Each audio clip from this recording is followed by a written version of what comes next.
संगवारी मला राम राम जय जोहार छत्तीसगढ़। संगवारी हो मैं हूँ मुस्कान और मैं आप मला ये बताया बर आए हूँ कि मैं आप मन बर एक चैनल लेके आया हूँ जेकर नाम है अमृत स्वर। आप मला ज़्यादा कुछ नहीं करना है, आप मन जाओ चैनल ला लाइक करो, सब्सक्राइब करो और घंटी के बटन ला जरूर दबा दे हो। राम राम जय जोहार जय छत्तीसगढ़। संगीरे संगीरे संगीरे संगीरे दुनिया में भगवान के छागे छागे छागे।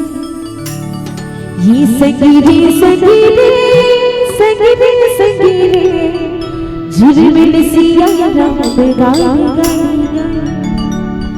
अब सब झुरमिल करके सिया राम गावो और एक बार प्रेम से जयकारा लगावो, बोलो जय जय श्री राम और प्रेम से ताली के साथ बोलो राम चंद्र की।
संगीरे संगीरे संगीरे दुनिया